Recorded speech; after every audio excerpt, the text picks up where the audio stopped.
I am coming through the black hole eventually, somewhere. There we go. There I am. It's weird. I have a hat on, but then because the background's a bit black, it looks like I have no head. There we go. Let's get into this. It helps if I have my patch notes. What's really interesting about this Monday Night Raw after Mania, I always find the Raws after Mania are pretty like special. They're spectacular.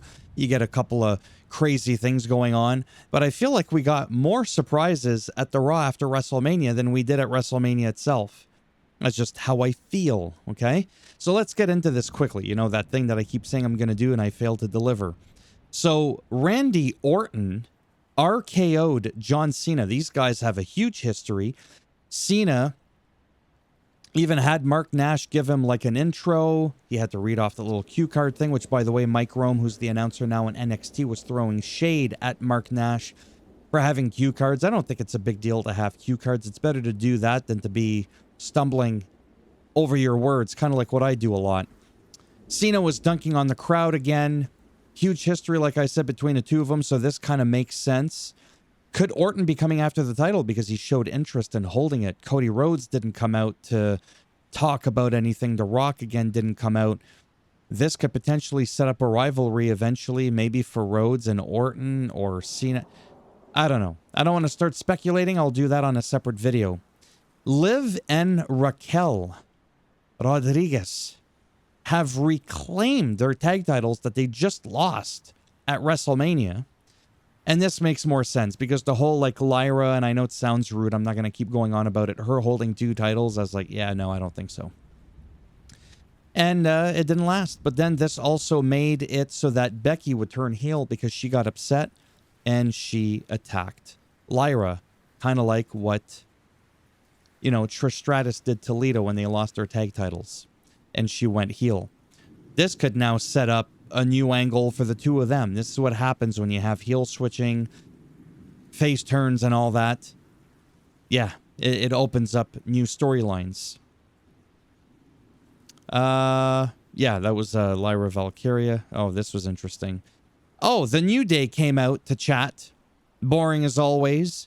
Maxine Dupree and the Alpha Academy came out wanting a tag title match, which eventually Xavier Woods said, fine.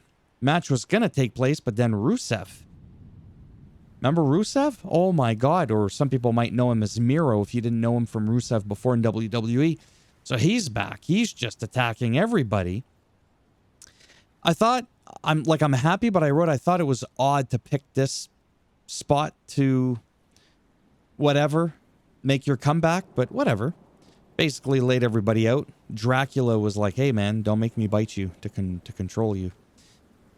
I'm really happy to see Rusev back. He never should have left to begin with.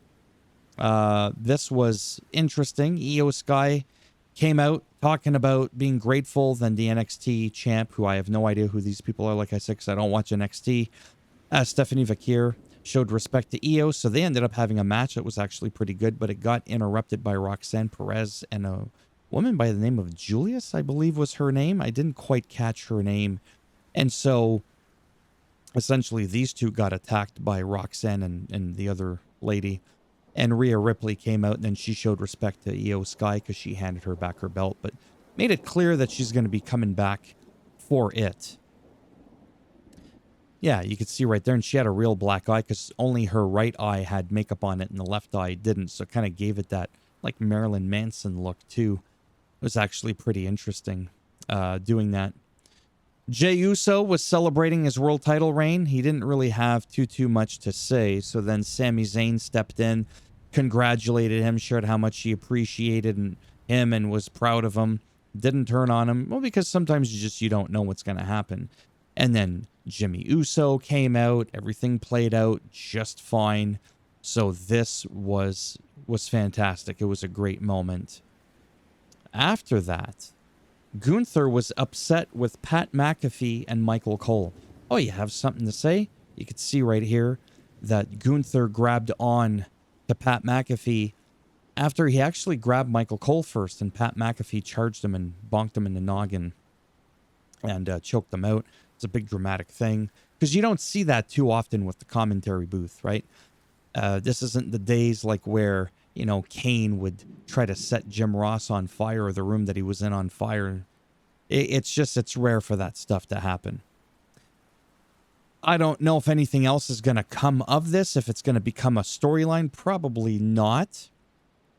But Michael Cole did return and had Joe Tessitore on commentary with him, even though Adam Pearce told Michael Cole he could take the night off. And he was like, yeah, I'm not letting some bully do that. I don't think so. Dirty Dom retains the IC title against Penta. Another surprise, JD McNugget is back. Bonk is finally back in action. Some distractions, of course, but hey, it got the job done. Finn seems okay, so he says. What happens in Vegas stays in Vegas, he said. There's definitely going to be some stuff going on because now you have the Judgment Day. A lot of people got the gold now. All you need now would be Finn to get some gold with JD, like the Tag Team Championship, and the whole Judgment Day would have gold. This was special. Seth and Paul Heyman come out. And CM Punk comes out to attack Seth Rollins before he could even really speak. Braun Breaker speared Roman Reigns as Roman Reigns came out and CM Punk was still laid out. Braun Breaker has sided with Rollins and Heyman. And now what you're going to end up having is me making another video some other day, maybe tomorrow or something like that. That's actually going to talk about these two on the ground. An unlikely alliance. And there's a little bit of a history there, a little bit of disdain. I don't know if some of it is real, something that CM Punk said on the Colt Cabana podcast. I'm sure they don't actually hate each other like in real life. But scripted-wise, whatever. They have their little issues, but it's going to be nowhere near as much as the issues that they have with these two. I did not see Braun Breaker joining. This is definitely going to be interesting, and I just can't wait, obviously, to see where this is all going to go. Under 8 minutes. That's fantastic. Mid-roll ads aren't even going to kick in, even though I usually never turn those on anyways. Thumbs up as always if you like the video. It does greatly help support the channel with the algorithm and trying to make me more relevant. Thumbs down if you didn't like it.